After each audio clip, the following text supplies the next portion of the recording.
وانشق البحار. Bismillahirrahmanirrahim. Alhamdulillah wassalatu wassalamu ala Rasulillah wa ala alihi wa sahbihi wa man tabi'ahu bi ihsanin ila yaumil qiyamah. Amma ba'du.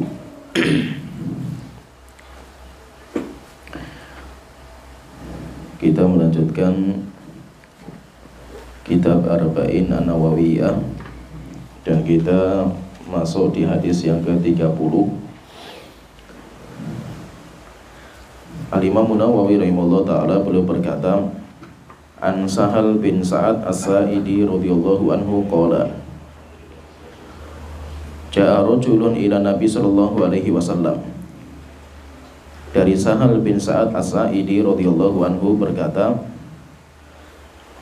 Ja'a rajulun ila Nabi. Datang seseorang kepada Rasulullah sallallahu alaihi wasallam. Faqala, kemudian orang itu bertanya, Ya Rasulullah, dullani ala amalin.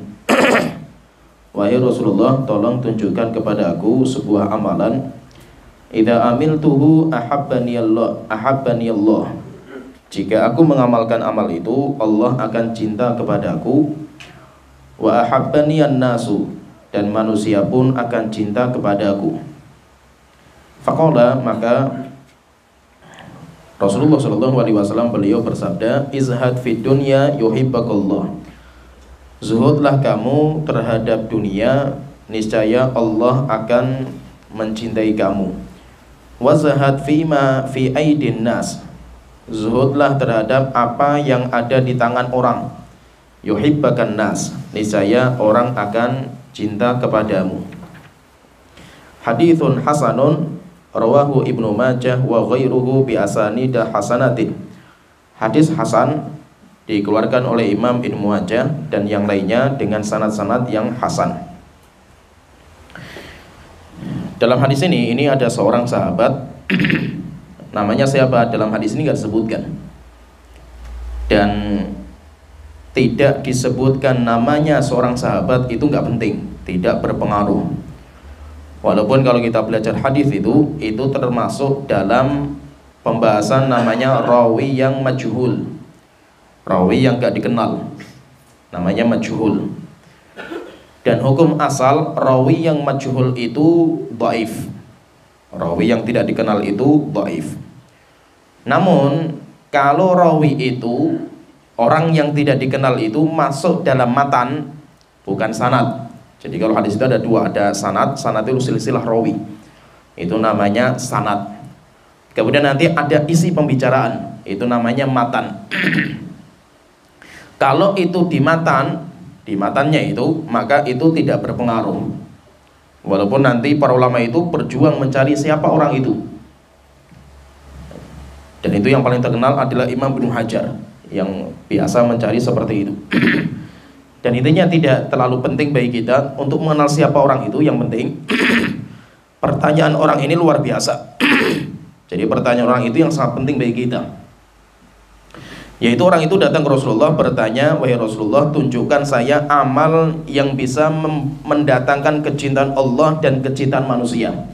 Yaitu saya nanti akan dicintai sama Allah dan saya akan dicintai sama manusia. Berarti kalau kita perhatikan itu, orang ini bertanya atau minta kepada Rasulullah dua, dicintai sama Allah, kemudian yang kedua dicintai sama manusia. Dua kecintaan itu yang asal bagi kita, yang penting bagi kita itu adalah yang pertama, bagaimana Allah itu cinta sama kita, dan itu PR kita semua. Sedangkan kecintaan manusia kepada kita itu cuma cabang, atau kita katakan itu buah.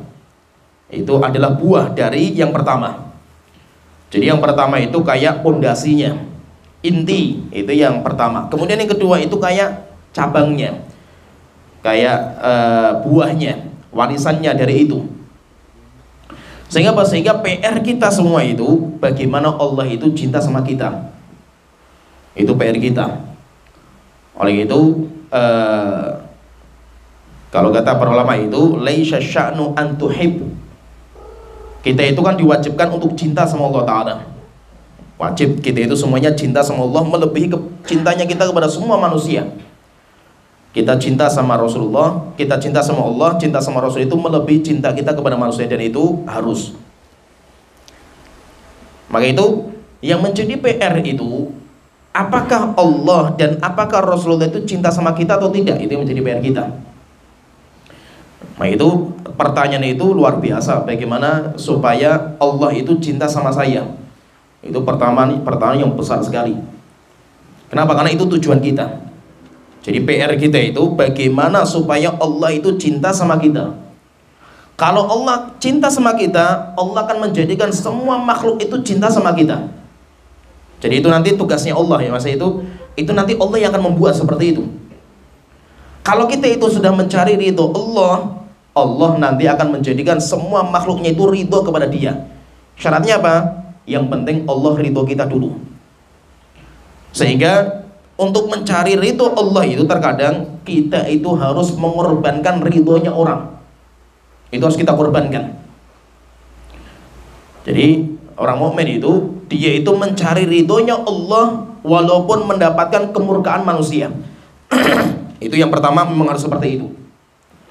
Tapi ketika nanti Allah sudah ridho sama kita, Allah akan tundukkan hati orang. Dan itu mudah bagi Allah Ta'ala. Yang berarti PR-nya kita itu bagaimana supaya Allah itu cinta sama kita. Itu PR kita. Sedangkan yang kedua, bagaimana supaya manusia itu cinta sama kita, itu gak penting bagi kita. Ya, itu gak penting. Urusan manusia cinta maupun tidak itu sudah bukan urusan saya gitu. Tapi yang penting apa? Urusan saya ini bagaimana Allah itu cinta sama kita, itu urusan kita. Sedangkan masalah yang kedua, bagaimana supaya orang itu cinta sama kita, itu sudah bukan urusan kita. Itu biarkan Allah yang akan mengatur hati orang. Nah itu yang pertama itu asal, yang pertama itu pokok. Kemudian yang kedua itu buahnya. Itu buahnya. Allah itu kalau sudah mencintai seorang hamba, hamba itu kalau sudah cintai itu, maka Allah itu nada Jibril. Allah itu nanti akan panggil malaikat Jibril. Kemudian Allah mengatakan, ya Jibril, inni uhibbu fulanan fa'ahibbahu. Wahai Jibril, saya itu cinta kepada si A, hambaku ini saya cintai, maka kamu harus cinta kepadanya. Akhirnya Jibril mencintai orang itu. Kemudian setelah itu apa? Jibril manggil para sahabat, para malaikat. Jibril mengumumkan, innallaha ahabba fulanan fa'ahibbuhu. Wahai para malaikat, Allah cinta kepada si A, maka kalian semuanya harus cinta kepada si A itu. Akhirnya semua malaikat di atas langit semuanya cinta kepada hamba itu. Setelah itu apa? Allah menundukkan semua hati orang. Hati manusia itu dibuat apa? Mereka itu menerima. Mereka itu mencintai orang itu. Walaupun apa? Tidak harus. Tidak harus. Orang yang dicintai Allah itu harus dicintai semua orang. Kenapa? Karena itu nggak penting bagi kita itu. Para nabi dan rasul pun sampai dibunuh mereka itu. Apakah berarti mereka itu nggak dicintai sama Allah Ta'ala? Allah cinta. Tapi Allah terkadang itu tanda cintanya Allah kepada kita itu, Allah akan menguji kita. Innallaha idza ahabba 'abdan ibtalahu yusib minhu. Allah itu kalau mencintai seorang hamba, maka hamba itu akan diuji. Makanya terkadang apa? Belum tentu kalau Allah itu cinta sama kita, semua orang itu cinta sama kita. Itu hanya buah saja itu. Dan itu cuma pemanis. Itu cuma pemanis, dan itu nggak penting itu bukan standar. Kalau semua orang cinta sama saya, oh berarti Allah cinta sama saya. Bukan, karena itu hanya pemanis saja itu. Yang penting apa? Kita itu dicintai sama Allah Ta'ala. Maka itu PR kita semua. Maka tidak harus orang itu harus dicintai sama orang.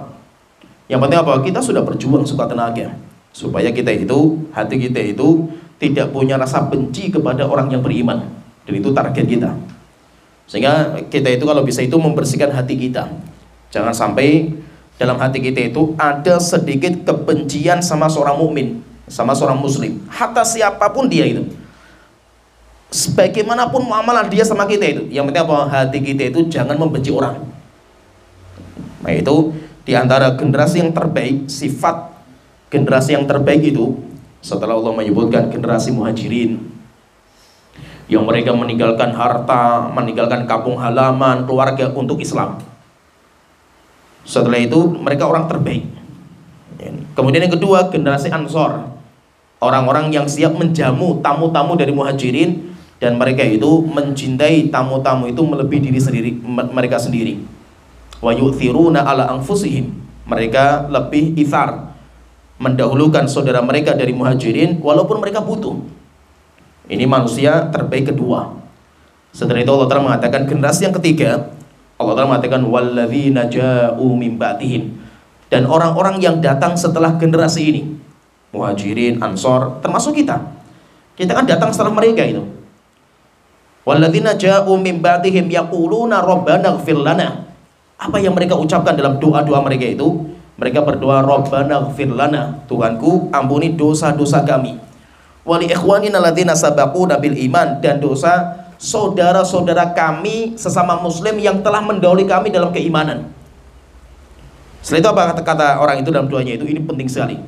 Wala taj'al fi qulubina ghillan lil ladzina amanu. Wahai Tuhanku, janganlah engkau cantumkan dalam hati kita itu rasa benci kepada orang yang beriman. Dan itu penting sekali itu. Sehingga apa? Sehingga yang penting itu kita itu muamalah terbaik sama orang lain. Urusan orang itu mau muamalah sama kita itu kayak istilah air susu dibalas ke air tuba, terserah, kita nggak butuh gitu. Yang penting apa? Yang penting kita bisa bantu orang. Yang penting kita bisa muamalah terbaik kepada manusia. Urusan mereka bagaimana membalas kebaikan kita, itu sudah bukan urusan kita. Urusan mereka dengan Allah Ta'ala. Sehingga bagi kita itu jangan terlalu peduli dengan pujian orang, peduli dengan kecintaan orang sama kita, itu nggak butuh kita itu. Yang penting apa? Yang penting kita itu dicintai sama Allah Ta'ala. Lagi itu kita katakan Allah mencintai kita itu tujuan asal kita. Sedangkan yang kedua, manusia cinta sama kita itu haknya Allah Ta'ala. Biarkan Allah yang akan mengatur. Jika seandainya kita itu gara-gara berjuang untuk dicintai sama Allah Ta'ala, kita beramal soleh dan yang lain, kok orang-orang pada benci sama kita, ya udah berarti Allah memang mentakdirkan seperti itu. Allah menguji kita gitu. Nggak harus kita itu dipuji sama orang gitu. Walaupun kita itu orang baik, belum tentu gitu. Ada seorang nabi yang dibunuh. Ada seorang nabi yang nggak punya pengikut. Ada yang nabi pengikutnya cuma 1 orang, 2 orang. Apakah menunjukkan berarti mereka itu gagal dicintai sama Allah Ta'ala? Bukan. Kenapa? Karena nggak mesti. Tidak mesti ketika Allah cinta sama orang, Allah menjadikan hati manusia itu cinta sama dia. Belum pasti itu. Belum tentu itu. Oleh itu saya tulis di tulisan terakhir yang saya sebarkan itu tentang kisah Imam Bukhari itu. Luar biasa itu kita lihat Imam Bukhari itu. Kita luar biasa lah kita mengetahui ketenaran beliau lah. Bukhari, Muslim, Bukhari kan itu. Subhanallah, itu cerita yang sangat mengharukan, sangat menyedihkan, sampai akhirnya beliau ditinggalkan sama manusia. Tidak ada seorang penuntut ilmu yang belajar sama beliau kecuali Imam Muslim saja itu. Coba bayangkan, padahal dulu muridnya banyak, bubar setelah itu.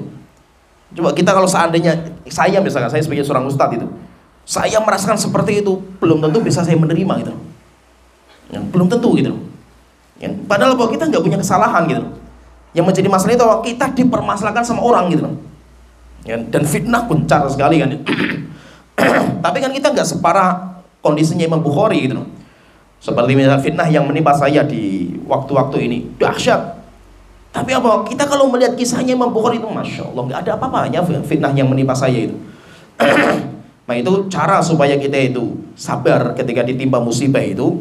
Coba kita bandingkan musibah yang Allah turunkan dengan kita dengan musibah manusia-manusia terbaik lah. Nabi Muhammad, para sahabat, para tabi'in, ulama-ulama kita, nggak ada apa-apanya kita itu. Cuma kenapa kok kita itu berat, kita itu menjalani musibah itu? Karena kita itu seakan-akan ini musibah saya itu paling besar saya itu.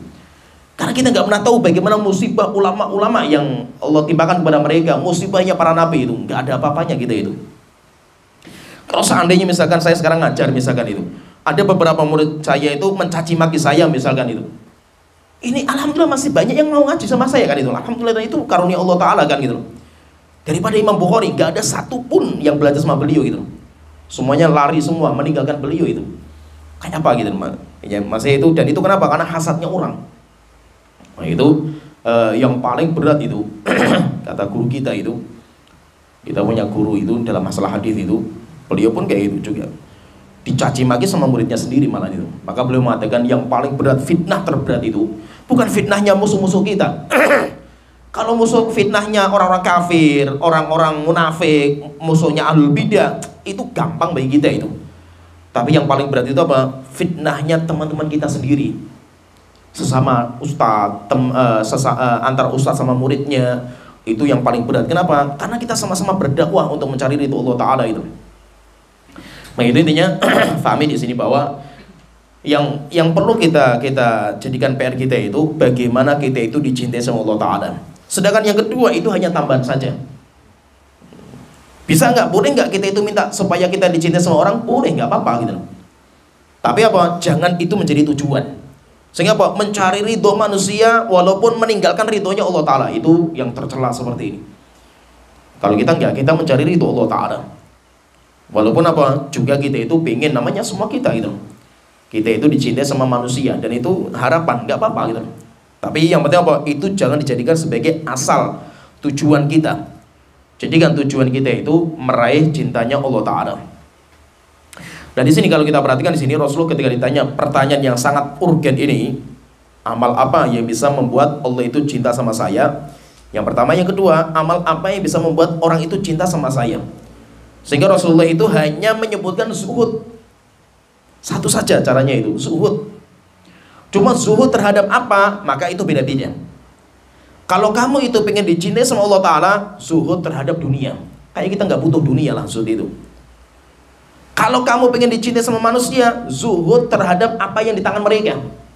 Yaitu apa? Kita merasa nggak butuh dengan kenikmatan mereka gitu. Sehingga apa? Orang itu pasti akan cinta sama kita.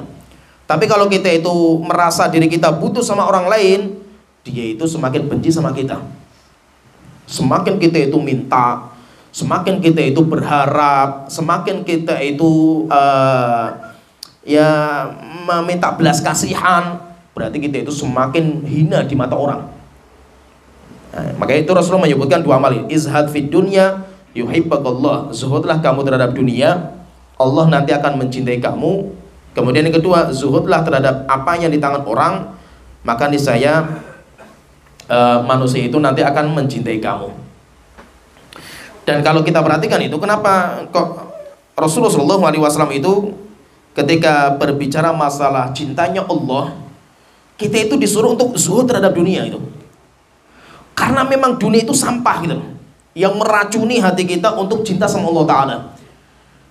Dan tidak mungkin hati kita itu diisi dua. Itu nggak mungkin itu.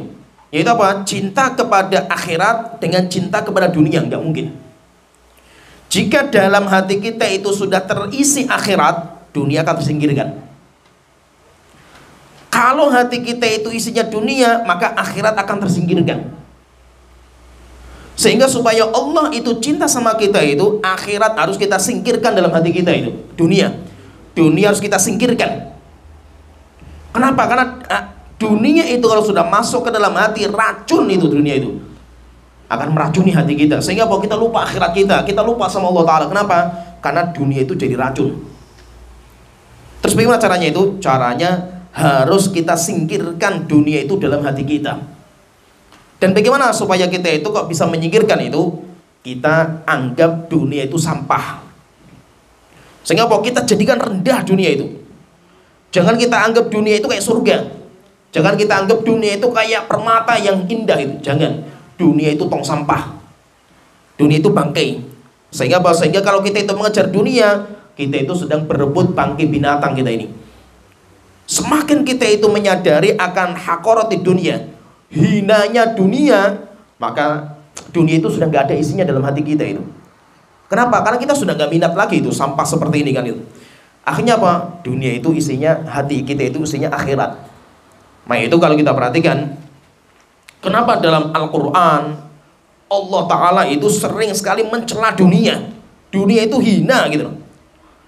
Demikian juga Rasulullah SAW bahkan membandingkan dunia itu dengan bangkai. Dan itu banyak sekali kalau kita membaca itu. Supaya apa? Supaya jangan sampai hati kita itu isinya itu dunia gitu. Karena sudah masuk dunia dalam hati, jadinya racun. Racun paling ganas. Jadi racun penyakit hati yang paling ganas itu hubbud dunia. Cinta kepada dunia itu paling bahaya. Nah itu kalau kita perhatikan itu, Allah dalam Al-Quran itu banyak sekali memuji akhirat Dan Allah sering sekali merendahkan dunia. Contohnya misalkan kita baca dalam Al-Quran, misalkan surat Al-A'la yang sering kita baca, bal tu'thirunal hayatad dunya, bahkan kalian itu mengedepankan kehidupan dunia, wal akhiratu khairu wa abqa, padahal kehidupan akhirat itu lebih baik dan lebih kekal. Allah Ta'ala berfirman dalam surat Al-Anfal ayat 67, turiduna aradud dunya wallahu yuridul akhirah, kalian pengen mencari perdagangan dunia, sedangkan Allah pengen mencari perdagangan akhirat. Allah Ta'ala berfirman di dalam surat Al-Qasas, menjelaskan tentang ceritanya Qarun. Fakhraja ala qaumihi fi zinatihi. Qarun itu keluar, kemudian dia itu kayak konvoi lah itu. Dia itu menampakkan semua kekayaan dia. Qala alladzina yuridunal hayatad dunya, orang-orang yang hatinya itu pengen dunia, takjub. Sampai dia mengatakan, ya laitalana mithla ma utiya Qarun, jika seandainya saya itu diberi kenikmatan seperti Qarun. Innahu ladu hadzin azim, sungguh dia itu telah mendapatkan kenikmatan yang besar Qarun itu. Wa qala alladzina utul ilma, sedangkan orang-orang yang diberikan ilmu sama Allah Ta'ala menasihati mereka, wailakum, celaka kalian, thawabullahi khairun, pahala Allah di hari kiamat itu lebih baik daripada dunia dan seisinya. Liman amana wa amila sholihah, bagi orang-orang yang beriman dan beramal soleh. Wala yulaqaha illa sabirun, tapi tidak ada orang yang bisa menggapai kenikmatan akhirat kecuali orang-orang yang sabar. Dan banyak sekali lah kalau kita mau bicara masalah hinanya dunia dalam Al-Quran itu banyak, Allah sering menyebutkan. Sedangkan hadis-hadis yang membicarakan tentang rendahnya dunia, saya sebutkan sebagian saja, sedikit saja, banyak tapi sedikit saja. Hadis sahih dikeluarkan oleh Muslim dari Jabir bin Abdullah radhiyallahu anhu. Beliau mengatakan, anna Nabi sallallahu alaihi wasallam marra bis-suq. Rasulullah sallallahu alaihi wasallam itu beliau pergi ke pasar. Wan nasu kanafaihi, dan orang-orang itu berjalan mengikuti Rasulullah kanan dan kiri. Jadi Rasulullah itu kayak diapit sama para sahabat. Famarra bijadiyi asakin mayyitin, bijadiyin asakin mayyitin. Maka tiba-tiba Rasulullah itu melewati kambing yang telinganya itu terpotong dan mati di pinggir jalan. Dan itu di Arab itu biasa. Terkadang kita itu jalan, di pinggir jalan itu ada unta mati biasa, dan gak bau, karena memang tempatnya itu kering. Jadi biasa, memang kambing-kambing kalau sudah sakit itu, ini kalau saya lihat kebiasaan orang Arab itu, kambing kalau sakit itu nggak boleh sembelih kalau di sana itu. Terus bagaimana? Biarkan saja sampai mati. Dan kalau sudah mati dibiarkan, nggak ada seorang pun yang nyingkirkan gitu. Kenapa? Karena nggak bau sama sekali. Fatanawalahu, akhirnya Rasul itu mendekat kepada bangkai itu. Setelah itu Rasul itu ya pakai kayu megang telinganya. Itu tidak, telinganya itu cacat sebelah. Setelah itu Rasul mengatakan, ayyukum yuhibbu anna hadza lahu bidirham. Siapa yang pengen membeli kambing ini dengan 1 dirham? Faqalu, maka para sahabat mengatakan, ya manuhibbu annahu lana bisyai', ya Rasul, gratis saja kita nggak mau itu. Wa ma nasna'u bihi, apa yang bisa kita kerjakan dengan kambing itu? Qala atuhibbuna annahu lakum, sudah kalau kalian ngambil saja mau nggak itu? Qalu wallahi law kana hayyan kana aiban fihi.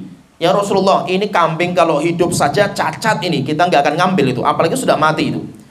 Lihannahu asak, karena telinganya itu terpotong. Fa kaifa wa huwa mayyit, bagaimana kalau seandainya sekarang saja sudah mati? Maka Rasulullah mengatakan, wallahi la dunya ahwanu 'alallahi min hadza 'alaikum. Sesungguhnya dunia itu lebih hina di hadapan Allah daripada hinanya bangkai ini di mata kalian. Itu kalau kita itu melihat bangkai itu jijik, demikian juga hakikat dunia. Dunia itu menjijikkan.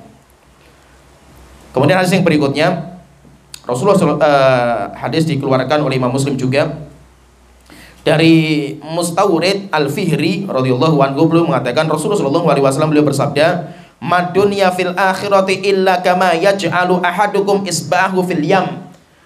Tidaklah perumpamaan dunia itu dibandingkan dengan akhirat kecuali seperti kita itu di lautan, kemudian kita mencelupkan jari telunjuk kita celupkan, kemudian kita angkat. Falyanzur bimadza tarji, maka coba kita lihat air yang nempel di jari itu berapa. Itulah kenikmatan dunia. Sedangkan kenikmatan akhirat itu lautan yang gak bertepi. Sehingga Allah itu memiliki 100 rahmat, satu rahmat diturunkan ke dunia, dengan itu seorang ibu rahmat sama anaknya, hatta binatang buas rahmat sama anaknya, 99 itu disimpan nanti di surga Allah Ta'ala. Maka dunia itu nggak ada apa-apanya. Sehingga kalau kita perhatikan itu, seorang muslim itu jangan sampai di hatinya itu masuk kenikmatan dunia. Nggak apa-apa, kalau kita mencari dunia itu boleh, nggak apa-apa gitu. Yang penting apa? Jangan sampai masuk dalam hati. Kalau sudah masuk dalam hati, racun. Dunia itu jadinya racun. Sehingga dengan itu nanti Allah itu tidak sayang lagi sama kita. Kemudian dibahas sama Imam Ibn Rajab Al-Hambali. Beliau mengatakan, saya bacakan ucapan beliau, bagus sekali. Fafassara zuhda fid dunya bi thalathati asya'. Para ulama, kalau kita kumpulkan itu, mereka menafsirkan zuhud terhadap dunia itu dengan 3. Ini paham ini, ada 3 tanda orang itu zuhud kepada dunia. Zuhud itu apa sih? Zuhud itu kayak kita nggak butuh gitu. Kita nggak butuh dengan dunia. Tandanya apa? Tandanya ada 3. Ini semuanya Masya Allah ini kalau kita perhatikan itu. Nanti yang terbaik lagi yang ketiga itu. Yang pertama kata beliau, ayyakuna, dan beliau mengatakan, ingatkan beliau itu. Beliau mengatakan, kulluha min a'malil qulub. Zuhud itu adalah amalan hati. Zuhud itu amalan hati. La min as'amalil jawarih, bukan amal badan sehingga nggak kelihatan. Nggak bisa patokan pakaian itu, oh ini orang zuhud ini, nggak bisa. Terkadang ada orang pakaian compang-camping tapi dia rakus terhadap dunia, cuma nggak dapat saja dia itu. Ya. Ada orang yang dia itu ya pakainya bagus, rumahnya bagus, tapi dia itu orang yang paling zuhud. Kenapa? Karena dia itu nggak butuh dalam hatinya itu. Tapi apa? Cuma dia itu punya gitu. Sehingga apa? Jangan kita itu tertipu tentang orang yang zuhud itu dengan penampilan. Jadi penampilan itu tidak menjadi standar. Kenapa? Karena zuhud itu amalan hati. Zuhud itu amalan hati, dan itu nanti akan kita itu akan bisa membedakan itu. Kita itu orang yang zuhud atau tidak itu terasa bedanya itu. Yang pertama kata beliau, jadi ada 3 tanda orang itu zuhud terhadap dunia itu atau tidak itu, tandanya 3. Ayakunal abdu bima fi yadillah awthaq minhu bima fi yadi nafsihi. Yang pertama itu, orang itu lebih yakin dengan apa yang di tangannya Allah daripada apa yang di tangannya dia sendiri. Dia lebih yakin dengan apa yang Allah miliki daripada yang saya miliki sekarang itu. Ini namanya zuhud. Sehingga apa? Kalau seandainya saya sekarang bekerja, saya punya keahlian, saya punya dan yang lainnya lah itu, saya nggak terlalu pede dengan apa yang saya miliki dari keahlian saya dan itu untuk mencari rezeki. Kenapa? Saya lebih pede dengan pemberian Allah Ta'ala gitu. Saya seorang dokter misalkan yang ahli dalam pengobatan, saya nggak terlalu pede dengan ilmu saya untuk mengobati orang itu. Kenapa? Saya lebih pede dengan Allah Ta'ala. Sehingga apa? Saya ngobati orang iya, tapi saya doa sama Allah Ta'ala. Kenapa? Saya lebih percaya dengan obatnya Allah daripada obatnya saya yang saya racik. Kenapa? Saya nggak terlalu pede dengan apa yang saya miliki gitu. Sehingga apa? Orang-orang yang zuhud itu mereka itu punya apa yang dia miliki itu ada, tapi mereka itu nggak terlalu pede gitu. Mereka nggak terlalu peduli, mereka nggak terlalu yakin dengan apa yang dia miliki, tapi mereka itu lebih yakin dengan janjinya Allah Ta'ala. Nah itu kalau masalah rezeki misalkan ya kan, kenapa kita itu takut masalah rezeki? Kita punya segalanya itu, apalagi kita masih punya Allah Ta'ala. Coba kita lihat para sahabat itu mereka nggak pernah takut. Kenapa? Karena mereka yakin masih punya Allah Ta'ala. Contohnya misalkan, kalau kita lihat Nabi Ibrahim, kalau dalam pikiran kita, namanya otak kita itu, kamusnya otak kita itu kan, namanya api itu kan panas. Iya, itu namanya pemahaman kita dunia. Tapi kalau kita lebih percaya dengan apa yang di tangannya Allah Ta'ala. Akhirnya apa? Ketika mau dilempar, Nabi Ibrahim tenang saja, santai. Kenapa? Karena dia lebih yakin sama Allah daripada api yang panas di mata dia itu. Padahal panasnya terasa loh, sudah terasa panas itu. Tapi apa? Dia nggak terlalu yakin dengan api yang panas ini gitu. Dia lebih percaya dengan yakin dengan apa yang di tangan Allah Ta'ala. Akhirnya ketika mau dilempar, apinya dijadikan dingin sama Allah Ta'ala. Mudah bagi Allah Ta'ala.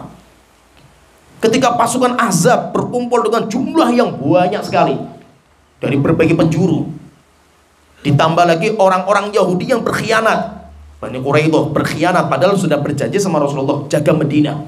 Malah mereka buka pintu Sehingga dari atas dikepung, dari bawah dikepung. Bahkan ada musuh-musuh yang membukakan jalan untuk pasukan Ahzab masuk Madinah. Ketika orang melihat pasukan dengan jumlah yang banyak ini, putus asa lah orang-orang kalau dia itu nggak punya keimanan itu. Tapi apa? Orang-orang yang beriman itu mereka lebih percaya dengan apa yang di tangan Allah daripada kekuatan ini. Dia melihat kekuatan orang kafir, masya Allah, top kekuatannya. Tapi apa? Dia nggak peduli gitu. Kenapa? Karena dia lebih peduli dengan apa yang di tangan Allah Ta'ala. Akhirnya apa?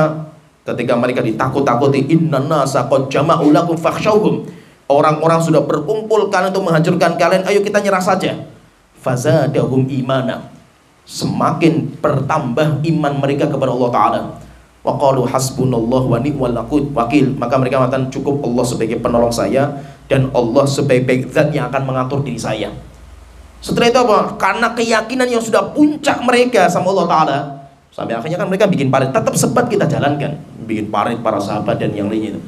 Sebab mereka jalankan. Tapi apa? Mereka itu nggak terlalu pede dengan yang mereka miliki. Mereka punya kekuatan militer, punya nggak terlalu pede. Mereka itu pede sama Allah Ta'ala. Akhirnya apa? Ketika sudah di malam hari, setelah itu Rasulullah mengatakan dingin sangat pas waktu itu.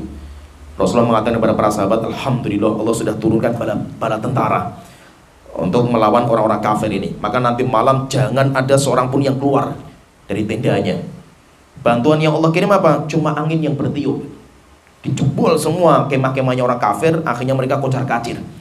Sehingga Allah itu gampang sekali. Maka kita nggak terlalu pede dengan apa yang kita miliki itu. Kita itu lebih pede lebih pede kepada apa yang dimiliki oleh Allah Ta'ala. Ini yang pertama. Ini tanda yang pertama. Seorang yang zuhud itu dia lebih percaya dengan apa yang di tangan Allah daripada apa yang di tangan dirinya sendiri. Kemudian yang kedua, ayyakunal abdu idza usiba bi musibatin fi dunyahu min dhahabi malin aw waladin aw ghairi dzalika arghab fi thawabi dzalika. Yang kedua, ini yang kedua lebih berat lagi. Tingkatannya nanti bertingkat seperti lebih berat. Yang kedua, seorang hamba itu ketika ditimpa musibah dari musibah dunia, contohnya misalkan hartanya berkurang, contohnya anaknya meninggal, dan yang lainnya, dia lebih berharap pahala daripada yang ditinggalkan itu, daripada yang hilang itu. Sehingga apa? Dia itu ada sesuatu yang lebih dia cintai daripada nikmat yang hilang itu, yaitu apa? Pahala Allah Ta'ala. Sehingga misalkan ketika harta saya berkurang misalkan itu, ketika saya harta berkurang, ada sesuatu yang sangat saya harapkan gitu, melebihi kembalinya harta itu, yaitu apa? Saya ingin mendapatkan pahala Allah. Pahala Allah lebih baik daripada dunia yang hilang ini kan gitu. Sehingga apa? Nggak ada masalah lah harta saya berkurang, nggak apa-apa gitu. Kenapa? Saya nggak terlalu suka juga harta itu saya kembali, harta saya itu kembali lagi, enggak. Tapi yang saya harapkan itu apa? Saya itu mendapatkan ganti yang lebih baik, yaitu ganti di hari kiamat nanti itu, yaitu pahala Allah Ta'ala. Sehingga apa? Sehingga dunia itu kayak mau bertambah ya silakan, mau berkurang ya silakan. Kalaupun berkurang, saya itu saya itu berharap pengen mendapatkan ganti dari Allah Ta'ala yang terbaik, yaitu apa? Pahala. Sehingga pahala itu di mata dia itu sangat mahal daripada dunia dan seisinya. Ketika misalkan toh Allah Ta'ala menguji dengan meninggalnya anak kita, meninggalnya anak kita, benar namanya manusia itu ketika awal ditimpa musibah itu sedih, semua orang lah, atau Nabi Muhammad gitu. Sampai Rasulullah menangis kan gitu. Sampai Rasul itu menangis ketika Ibrahim, putra Nabi Muhammad yang terakhir itu, yang bukan dari Khadijah itu kan, di pangkuan beliau sakratul maut, sampai akhirnya meninggal. Rasulullah nangis, netes air mata. Namanya orang sedih itu semua sedih itu ketika ditimpa musibah kan itu. Tapi apa? Ada sesuatu harapan bagi orang mukmin itu, yaitu apa? Harapan yang lebih dia cintai daripada apa yang hilang itu, daripada anaknya, yaitu apa? Dia ingin mendapatkan pengganti yang terbaik. Yaitu kapan? Di hari kiamat, ketika nanti anak saya itu nunggu saya di surga gitu. Oleh itu ketika ada orang yang dia itu berjumpa sama Rasulullah, gendong anaknya, dicium anak itu, Rasulullah tanya, wahai bapak, kamu cinta gak sama anak ini? Cinta ya Rasulullah. Setelah itu besoknya gak kelihatan bapak itu. Maka Rasulullah tanya, mana bapak yang kemarin sering bawa anaknya itu? Maka para sahabat tanya, ya Rasulullah, anaknya meninggal. Sehingga bapaknya itu stres gitu. Dia tidak mau keluar dari kamarnya. Maka Rasulullah kata, tunjukkan mana rumahnya. Akhirnya tunjukkan rumahnya. Setelah itu ketika yang salam itu Rasulullah, dengar suara Rasulullah, bapak itu keluar. Setelah itu Rasulullah mengatakan, wahai bapak, kenapa kamu nggak bisa sabar gitu? Apa kamu tidak ridho jika seandainya nanti dari kiamat itu anak kamu itu nunggu di pintu surga, tidak mau masuk anak kamu ke surga itu sampai nunggu kamu datang gitu. Setelah itu apa? Nanti anak kamu itu akan nyeret kamu masuk surga seperti kamu sekarang saya seret dari rumah kamu ini, saya seret keluar itu. Nanti anak kamu seperti itu. Akhirnya apa? Setelah itu plong hatinya itu. Nah itu apa? Dan itu yang membuat apa? Yang membuat semua ujian dunia itu murah bagi dia, gampang lah urusannya itu. Kenapa? Karena dia itu meyakini ada sesuatu yang lebih mahal daripada hilangnya nikmat itu gitu. Yaitu apa? Pahala Allah Ta'ala. Subhanallah, bagi kita itu memang kita manusia biasa lah itu. Namanya kita itu punya kenikmatan, kemudian hilang itu sedih. Tapi kalau terluputkan pahala Allah, sedihnya itu nanti sampai tingkatan stres kita itu. Dan itu ada seorang, Masya Allah lah ini, sampai Masya Allah lah saya ketika lihat pun sampai nangis waktu itu, Masya Allah itu. Ini cerita ya, cerita nyata. Ini bukan cerita palsu, nggak, nyata asli cerita ini. Jadi ada bapak ibu sudah tua, anaknya juga udah ngaji, udah punya, berarti dia sudah punya cucu lah itu. Bapak dan ibu ini sering ikut kajian saya, sering ke rumah. Saya pun sering ke rumahnya dia itu. Dia itu punya anak-anaknya itu Masya Allah lah, orangnya baik-baik gitu, Masya Allah lah, orang yang Masya Allah saya lihat itu. Kemudian ya banyak yang ngaji lah keluarganya itu. Dan saya lihat ibunya itu semangat sekali ngaji itu. Saya nggak tahu waktu itu saya keluar kota sih. Bapaknya itu sakit parah. Setelah itu meninggal. Tapi qadar Allah saya nggak bisa mensolatkan gitu. Ya orang baik lah, Masya Allah saya lihat bapak dan ibu ya, suami istrinya Masya Allah lah itu. Setelah itu lama, saya itu nggak pernah lihat ibu itu ikut kajian saya itu. Sudah nggak pernah kelihatan wajahnya itu di kajian saya itu, nggak pernah kelihatan, sudah tua. Akhirnya saya itu kayak bertanya-tanya, mana ibu yang biasanya ngaji gitu. Akhirnya rupanya saya itu dikabari sama salah satu teman akrab ibu itu, yang biasanya dua orang itu keluntang-kluntung lah kemana-mana itu, dua orang itu. Ke rumah saya boncengan berdua, ikut kajian saya keluntang-kluntung berdua itu. Cerita itu, Ustaz, itu si ibu itu sekarang stres. Tolong kalau bisa Ustadz itu mengunjungi sana gitu, karena dia nggak mau menemui siapa saja. Mudah-mudahan kalau Ustadz yang datang itu bisa gitu. Ya wes ahlan, saya akan datang ke sana itu. Akhirnya saya sama istri saya ke sana itu. Jadi ibu ini ketika suaminya meninggal itu nggak bisa menerima gitu. Jadi tidak bisa menerima. Bukan dia itu nggak tahu ilmunya itu, paham ilmunya itu. Jadi dia itu kayak merasa, intinya itu kalau saya dengar cerita anaknya itu kayak merasa bersalah, belum bisa berbakti kepada suaminya itu. Akhirnya suaminya meninggal itu, akhirnya kayak menyesal dia itu. Sampai akhirnya apa? Ngurung diri di kamar. Tidak makan, tidak mandi, BAB yo di situ, kencing di situ gitu. Padahal apa? Dia ngaji lama loh, bayangan, bukan orang baru kan itu. Sampai akhirnya apa? Saya berkunjung ke sana, ketemu dengan anaknya. Setelah itu saya bilang, saya pengen ketemu sama ibu itu. Ustadz nggak mau biasanya itu. Dan biasanya nanti kalau ada orang buka kamarnya itu ngamuk itu ibu. Nggak ada seorang pun yang berani masuk, termasuk anaknya itu. Karena kalau masuk ke kamarnya itu ngamuk itu. Nggak, saya bilang, tolong katakan Ustadz Tobroni datang ke sini. Akhirnya apa? Diomongi pelan-pelan, masih belum mau buka. Saya tak sabar nunggu. Tolong sampaikan saya nunggu di sini. Saya pengen ketemu sama ibu itu. Akhirnya apa? Subhanallah itu dia ibunya itu mau gitu. Akhirnya saya masuk, tapi kayak sudah saya lihat itu matanya kayak orang linglung gitu. Ya, kayak orang linglung, berantakan kamarnya, Masya Allah itu. Pada orang kaya itu, anaknya dokter. Akhirnya apa? Ya saya nasihati sebentar dok, karena saya lihat kayak orang sudah nggak bisa dengar nasihat, omongan sudah nggak bisa gitu. Maksudnya apa? Ini orang yang sudah lama ngaji loh, bukan orang yang baru loh ini. Itu saja ketika ditimpa musibah belum tentu dia itu kuat gitu.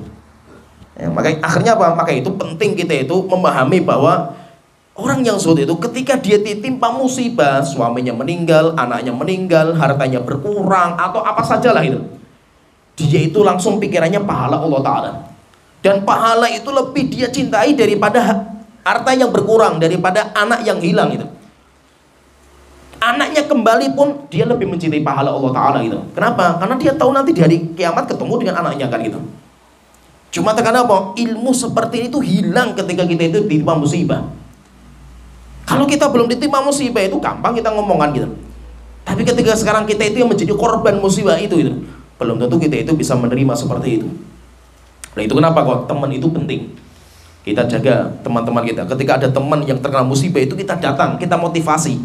Kenapa? Berat sekali orang ketika ditimpa musibah itu. Kalau kitanya yang melihat, kita itu bisa nyalahkan orang itu. Kayak gitu saja, iya, Anda orang yang melihat gitu. Tapi kalau seandainya Anda sekarang yang menjadi pelaku, belum tentu juga Anda kuat kan gitu, dengan musibah yang ada gitu. Oleh itu ya, tidak ada cara kecuali memang kita kuatkan zuhud kita terhadap dunia. Kalau kita itu merasa nggak butuh dengan dunia, musibah sebesar apa itu nggak ada apa-apanya bagi kita. Kenapa? Karena kita tahu ada sesuatu yang lebih mahal dari itu, yaitu apa? Pahala Allah Ta'ala. Sehingga itu yang nanti membuat semua ujian musibah itu terasa ringan. Oleh itu Ali bin Abi Thalib itu mengatakan, man zahida fid dunya hanat alaihil musibat. Ali bin Abi Thalib mengatakan, siapa yang zuhud terhadap dunia, semua musibah dunia itu akan menjadi ringan semua gitu. Kenapa? Karena dia nggak butuh dengan dunia gitu. Sehingga apa mau ditimpa musibah nggak butuh, karena dunia nggak butuh sama dunia dia itu. Akhirnya menjadi ringan. Kemudian yang ketiga, ini yang paling penting juga ini, yang ketiga ini. Masya Allah, ini lebih berat lagi. Jadi tadi itu bertingkat-tingkat ini. Ini yang ketiga yang paling berat. Beliau mengatakan, ayyastawiya indal abdi hamiduhu wa dhamuhu fil haq. Orang yang zuhud terhadap dunia itu adalah orang yang bagi dia itu sama saja antara yang memuji dan yang mencaci. Nggak ada bedanya bagi dia itu. Selama dia itu menjalankan kebenaran, ada yang memuji dia, ada yang mencaci maki dia, nggak ada bedanya, sama. Antara antum yang memuji dan antara antum yang mencaci, bagi saya sama saja, nggak ada bedanya itu. Kenapa? Karena kita nggak butuh pujian, sama dunia kita nggak butuh gitu. Sehingga orang mau muji kita, mau caci maki saya nggak butuh gitu. Sehingga apa? Sehingga sama, dunia itu bagi dia itu sama semua. Setelah itu beliau mengatakan, kata beliau, wa hadza min alamati zuhdi fid dunya wa ihtiqariha wa qillatir rahbati fiha. Dan ini merupakan tanda zuhud yang paling penting ini. Dan itu nggak mungkin orang itu bisa seperti itu kecuali apa? Dia itu memang menganggap dunia itu rendah di hati dia. Fa inna man 'azzumatid dunya indahu. Belum mengatakan kenapa? Karena orang itu ketika sudah cinta sama dunia, ahabbal madha wa karihad dzam.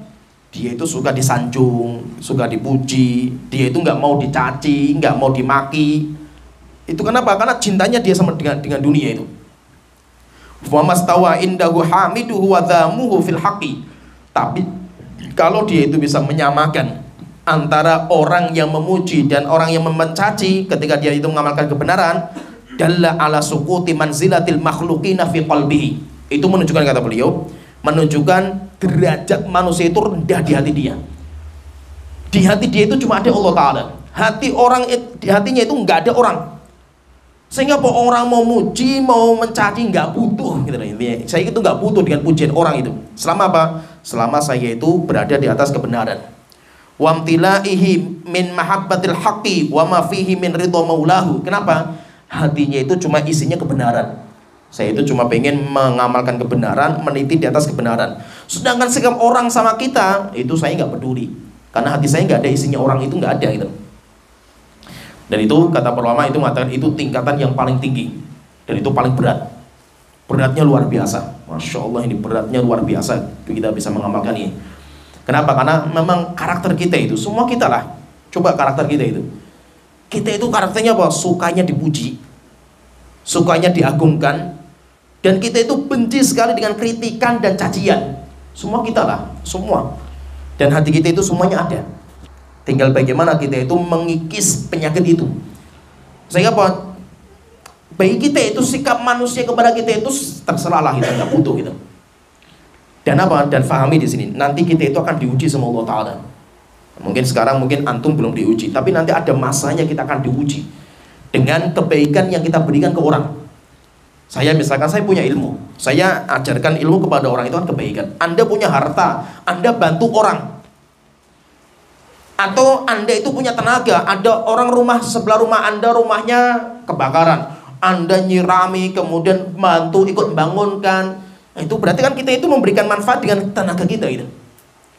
Nah, sekarang pertanyaan di sini, Ini ujian bagi kita itu. Atau misalkan Anda itu punya orang tua, bakti sama orang tua kan itu.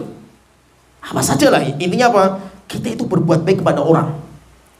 Nanti kita akan diuji. Ujiannya apa?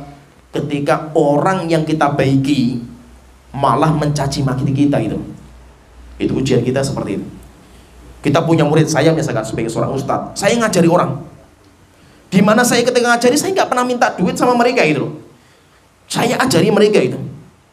Tiba-tiba ujiannya itu apa? Tiba-tiba mereka itu nanti mencaci maki kita sendiri, padahal dia murid kita itu.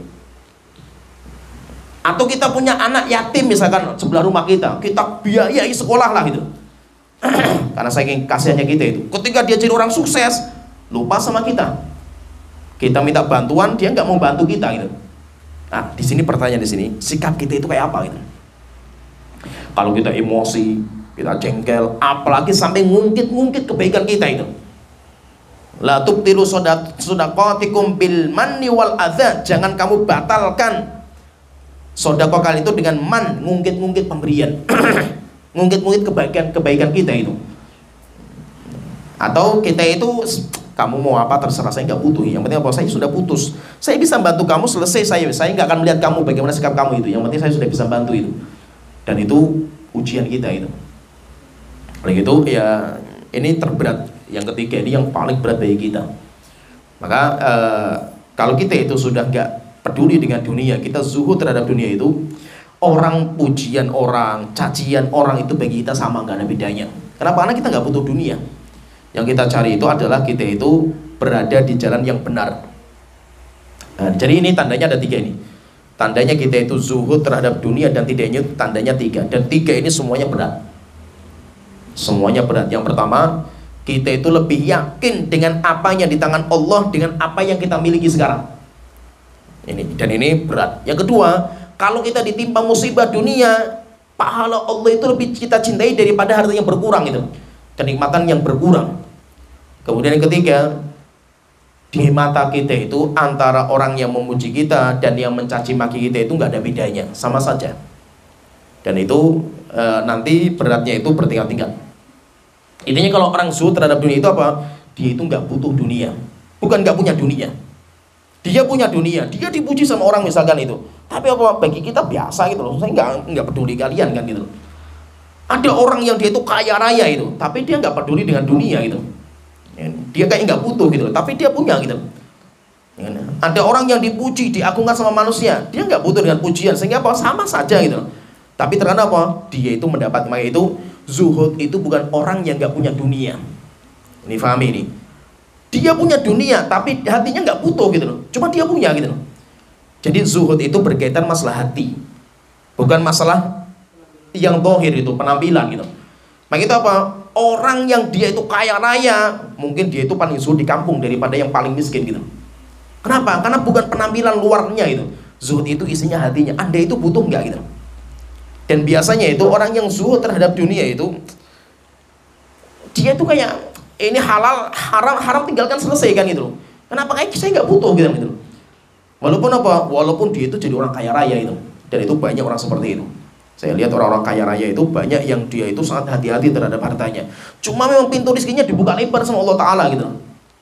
Ada orang yang nggak peduli halal haram itu, tapi sempit rezekinya disempitkan sama Allah. Ada juga yang seperti itu.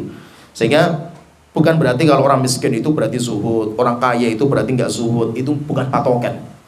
Patokannya itu hati. Dia itu isinya apa hatinya itu. Kalau isinya dunia, ya berarti dia itu rakus terhadap dunia. Tapi kalau dia itu isinya akhirat, dia nggak butuh sama dunia, ya berarti dia itu orang yang zuhud terhadap dunia. Ini yang pertama, kata Rasulullah mengatakan, izhad fid dunya yuhibbakallah. Zuhudlah kamu di dunia, pasti Allah itu akan mencintai kamu. Kemudian yang kedua, pertanyaan yang kedua itu, sahabat itu bertanya, Rasulullah tunjukkan amal yang membuat orang itu cinta sama saya, sehingga nanti orang-orang itu akan mencintai saya. Maka setelah itu Rasulullah mengatakan, izhad fima aidin nas. Zuhudlah kamu terhadap apa yang di tangan orang, niscaya nanti orang itu akan cinta sama kamu. Maka itu diantara petunjuk Islam itu, kalau kita perhatikan Rasulullah SAW itu, Kenapa kok beli itu ketika berbicara masalah hadiah? Masalah hadiah itu. Kenapa kok kita itu diperintahkan memberikan hadiah? Ya, kita yang diperintahkan gitu. Karena dengan kita itu memberikan hadiah, kita itu akan saling mencintai kan itu. Ya. Kan Rasulullah mengatakan, kalian itu nggak akan masuk surga sampai kalian itu beriman. Kalian nggak akan beriman kecuali saling mencintai di antara kalian gitu. Setelah Rasulullah mengatakan, maukah nggak kalian itu saya tunjukkan amal? Jika kalian mengamalkan amal itu, kalian akan saling mencintai gitu. Maka Rasulullah mengatakan saling memberikan hadiah. Itu. Kita akan mencintai itu. Dan subhanallah Rasulullah itu ya, beliau kalau kita lihat, maka itu Syekhul Islam bagus sekali nanti ketika membahas masalah ini, masalah hadiah itu. Yaitu Rasulullah mengatakan, man sona'a ilaikum ma'rufan fakafi'uh. Kalau kita itu kan sebaiknya itu kan kita yang memberikan itu. Kita yang mengasih, maka tangan di atas itu lebih baik daripada tangan yang di bawah. Sekarang kalau pertanyaan, kalau ada orang ngasih kepada kita, ada orang ngasih kepada kita kebaikan, terus apa sikap kita itu? Sikap kita itu kita balas, walaupun gak setimpal dengan kebaikan dia itu. Misalkan ada orang ngasih kita motor misalkan itu, untuk pribadi kamu itu, saya nggak punya apa-apa, saya punyanya misalkan apa buku, ini tak kasih hadiah kepada kamu itu. Saya nggak apa, supaya hati kita itu nggak bergantung gitu sama tangannya orang gitu. Sampai kata Rasulullah, man sona ilaikum ma'rufan fakafi'u, siapa yang berbuat kebaikan kepada kamu, balaslah. Walaupun gak setimpal, gak harus sama membalas itu. Orang ngasih kita hadiah, kasih juga hadiah kepada dia. Walaupun hadiah kita itu murah lah gitu bagi dia itu, gak apa-apa gitu. Setelah itu Rasulullah mengatakan, kalau kalian gak ada yang bisa, maksudnya gak ada yang bisa diberikan kepada orang itu, maka Rasulullah mengatakan, fakul jazakallahu khairan faqad kafa'tumuh. Minimal kamu katakan jazakallahu khairan, sampaikan kepada orang itu. Kenapa? Karena itu sudah kayak membalas. Jadi balasan hadiah itu bisa dengan balas dengan harta, walaupun nominalnya nggak ada lah nominal, tapi kita balas lah minimal itu. Kalau tidak bisa, minimal kita doakan dengan doa kita yang bisa kita miliki kan itu. Kenapa seperti itu?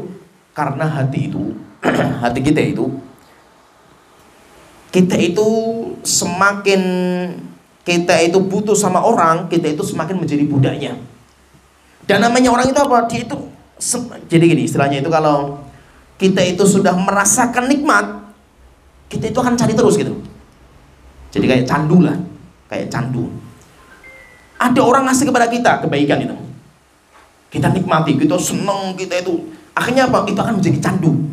Kita butuh apa? Kita mengharap kalau kapan ya orang itu ngasih lagi, kapan ya itu. Ya paham ya? Jadi akhirnya apa? Kita itu mengharapkan kapan ini yang ngasih hadiah, kapan kok nggak ngasih hadiah gitu loh. Akhirnya apa? Hati kita itu kayak kecanduan gitu loh. Karena kita sudah merasakan nikmatnya hadiah kan itu. Ketika kita sudah merasakan kecanduan, akhirnya kita itu berharap kepada dia itu kenikmatan. Maka apa? Kita itu akan berbuat kebaikan karena tujuan itu gitu loh. Coba kalau seandainya misalnya ada orang yang baik sama kita, sering ngasih kita hadiah itu, suatu ketika berbuat kekeliruan. Pertanyaan, Anda berani ngomong nggak itu? Aduh, saya ngomong nanti saya nggak dikasih hadiah lagi saya kan gitu. Akhirnya apa? Keju mulut kita yang mau ngomong kan nggak bisa gitu. Kenapa? Ada sesuatu yang kita harapkan karena candunya itu gitu. Sehingga saya mengatakan, maka itu candu gitu loh. Kita semakin kita itu biarkan hati kita, semakin kita itu akan menagih terus gitu loh. Akhirnya kita itu mengharapkan balasan orang terus itu. Akhirnya apa? Ada orang itu sukanya ngeluh sama orang gitu. Supaya apa? Bukan ngeluhnya yang dia butuhkan, supaya orang itu tuh belas kasihan sama dia. Dan itu ada orang seperti itu, ada. Bahkan ustadz yang modelnya kayak gini tuh banyak gitu. Ya, jadi ada itu modelnya ustadz itu. Setiap ada jamaah yang baru dilihat, oh ini orang kaya ini. Ceritanya, oh, saya keluarga saya kayak gini. Terus bagaimana ustadz? Saya lagi butuh ini. Ini ustadz, ya alhamdulillah jazakallahu khair. Dan rupanya apa? Yang dikitukan itu banyak orang gitu. Kan orang Jawa baru kan sama ustadz kan santai saja kan gitu. Tapi apa? Ini 1, 2 orang, 3 orang kasusnya hampir sama semua gitu. Bahkan saya dapatkan itu ada di luar Jawa. Ini bukan di Jawa, bukan di sini, di luar Jawa itu. Ada ustadz itu yang kerjanya ngutang. Dan motifnya sama semua yang diceritakan itu.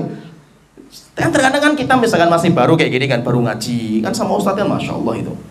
Apalagi ustadznya cerita ngeluh tentang keluarganya, bantulah itu. Akhirnya apa? Lama-lama kok ini dengar cerita sama lagi itu. Ini sama lagi tuh. Akhirnya ada waktu itu ya teman saya yang biasa ngadakan kajian ini, panitia itu. Akhirnya setelah itu apa dibongkar memang itu. Sampai dihitung-hitung itu utangnya ustadz itu ratusan juta. Saya pernah ke rumahnya juga, ke rumahnya ustadz itu gitu. Masya Allah, ustadznya rumahnya bagus, perumahan mewah lah, punya mobil, punya motor trail lagi itu. Padahal nggak tahu kerjanya apa gitu. Akhirnya apa kerjanya itu? Kerjanya itu ngisi takbir akbar ke sana. Ah, nanti ada jamaah dilihat, oh ini bagus nih, potensial ini. Minta nomor HP di telepon kan gitu. Dan itu apa kerjanya itu. Sampai akhirnya ini panitia itu ngomong ke saya, Ustadz, ini gimana caranya nasihati Ustadz ini? Aduh, ini Ustadz kita, tapi nasihatnya kayak apa gitu. Wes nggak usah dinasihati, antum nasihati, oh antum siapa katanya, gini aja wis. Ngadakan takbir akbar, bahaya orang suka ngutang gitu loh. Saya bilang kayak gitu, bahaya orang yang tidak mengembalikan hutang gitu. Ya waktu itu katanya itu dia minta itu, tapi ustadznya nggak mau ngisi gitu kalau temanya seperti itu gitu. Tapi maksudnya apa? Ada loh ustadz seperti itu tuh ada. Orangnya sukanya ngeluh itu ada gitu. Ya, maksudnya apa? Ya kita itu walaupun kita itu butuh lah gitu, tapi kita masih punya Allah Taala itu. Jangan sekali-kali kita itu minta sama orang, hina sekali diri kita itu. Yang hina. Makanya kenapa kok Islam itu mengharamkan ngemis gitu. Walaupun nggak semua minta ngemis itu diharamkan, ada beberapa yang dibolehkan gitu. Tapi kok masalahnya nggak boleh. Kenapa? Karena dalam agama kita itu wibawa itu harus kita jaga. Kita itu punya wibawa, jangan sampai wibawa itu kita robohkan itu. Wibawa kita itu mahal gitu. Oleh itu kan termasuk kenapa sebabnya ulama al-hadis itu nggak diambil ilmunya, karena muruahnya jatuh. Muruah itu apa? Wibawa. Karena wibawanya jatuh. Sehingga apa? Sehingga wibawa itu yang menjadikan ulama itu bisa diambil ilmunya itu. Gara-gara wibawa lo bayangkan itu. Kan wibawa kan nggak haram terkadang kan gitu loh. Seperti misalkan Imam Syafi'i mengatakan, kalau seandainya saya makan di pasar, makan dilihat sama orang-orang, itu merobohkan wibawa saya sebagai ulama rujukan, saya haramkan tuh saya makan di pasar. Kenapa? Bukan masalah haramnya perkara itu, bukan, tapi wibawa kita gitu.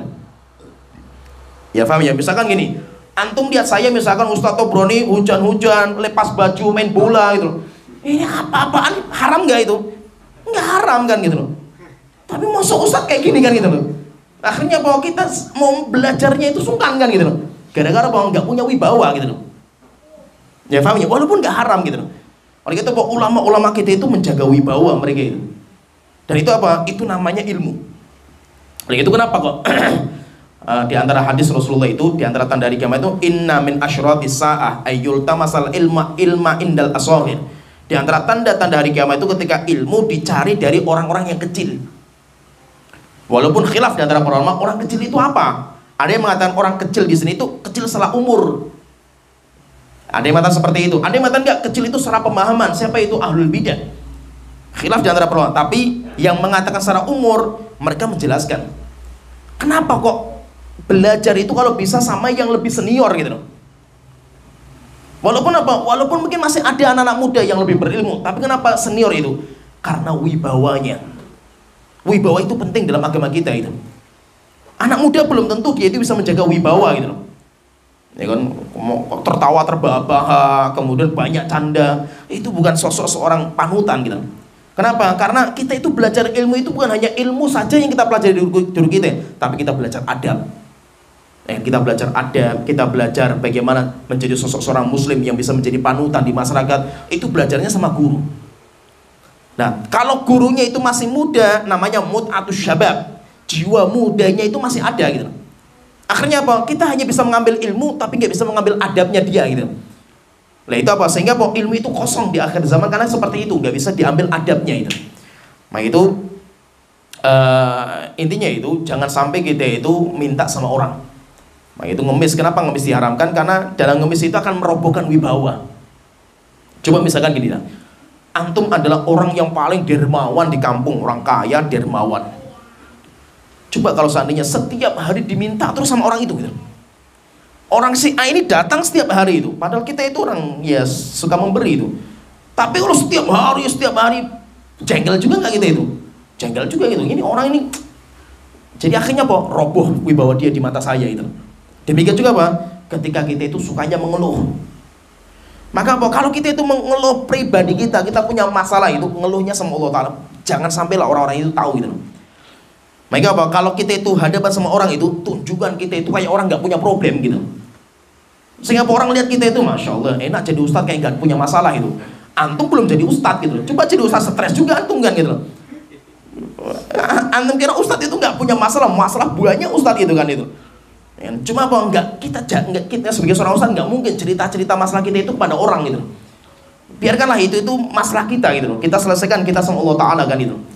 Tapi apa kita cerita masalah yang kita miliki, akhirnya nanti orang simpatik, orang itu nanti kasihan, hina sekali kita itu di mata mereka gitu. Oleh itu para sahabat Rasulullah itu, mereka itu kalau sudah keluar dari rumah, mereka itu kayak orang yang gak butuh sama orang gitu. Sampai Allah Ta'ala mengatakan, yahsabuhumul jahilu aghniya aminat ta'affuf. Orang kalau nggak tahu sahabat, pasti mengira sahabat itu kaya raya mereka itu. Kenapa? Saking gak butuhnya sama orang mereka itu. Sehingga ketika keluar, tunjukkan saya itu baru makan, saya itu ini, saya ini. Padahal di rumah gak makan itu. Di rumah gak punya pakaian, gak punya apa-apa itu. Tapi ketika sudah keluar, tunjukkan itu. Ini, saya itu gak butuh sama kalian gitu. Sehingga kita itu tunjukkan wibawa kita itu. Jangan sampai kita itu sering ngeluh masalah-masalah kita. Aib sekali lah seorang muslim, apalagi seorang ustadz. Itu sukanya ngeluh sama orang. Jadi biarkanlah orang itu husnudzon sama kita itu. Masya Allah ini ustadz ini asik ini kalau kita curhat kepada dia. Kenapa? Ustadznya itu kayak nggak punya masalah gitu, ya kan? Sehingga orang itu nyaman gitu loh, ngobrol sama kita, minta bertanya sama kita itu nyaman itu. Beda sama ustadznya ngeluh gitu. Ustadznya ngeluh, saya mau cerita apa sama ustadznya, saya juga mau ngeluh juga kan gitu loh. Ustadznya ngeluh terus kan gitu loh. Repot kan gitu loh, mau ngeluh sama siapa kan? Maka ustadz itu jangan suka ngeluh. Biarkan apa? Biarlah murid-murid itu yang ngeluh sama ustadznya itu. Akhirnya apa? Masya Allah, orang lihat kita itu kayak orang kaya raya gitu loh. Masya Allah itu. Sampai banyak orang datang, ustadz minjem utang gitu loh. Sudah ustadz mikir dakwah berat gitu loh. Orang datang mau utang uang, ada ustadz saya nggak punya pekerjaan itu. Antum punya kerjaan nggak? Ustadz lagi yang suruh carikan kerjaan. Masya Allah itu. Kayak ustadz itu semuanya Superman lah gitu loh. Semuanya bisa kan gitu loh. Tapi ya nggak apa-apa gitu, namanya orang kan, silahkan lah gitu. Tapi maksudnya apa? Nggak perlulah masalah-masalah yang menimpa kita itu harus kita ceritakan ke orang gitu. Sehingga apa? Sehingga nanti orang-orang itu akhirnya itu nganggap kita itu rendah gitu. Maka wibawa itu harus kita jaga. Walaupun saya katakan itu wibawa itu bukan keharaman, tetapi itu bisa merobohkan wibawa kita itu. Akhirnya kita di mata orang itu jadi rendah. Kalau kita sudah rendah, kita mau menyampaikan kebaikan itu nggak didengar sama orang gitu. Kenapa kok orang itu mau mendengar ucapan kita itu? Karena wibawanya kita gitu. Bukan karena ilmu. Banyak orang itu belajar bukan karena ilmunya orang itu, tapi karena wibawanya gitu. Ketika orang itu berilmu tapi wibawanya nggak dijaga itu, akhirnya orang malas belajar kan gitu. Karena dia itu nggak menjaga wibawanya. Ada sebuah cerita bagus ini ceritanya, disebutkan oleh Imam Ibnu Rajab Al-Hambali. Beliau mengatakan di sini ada sebuah cerita.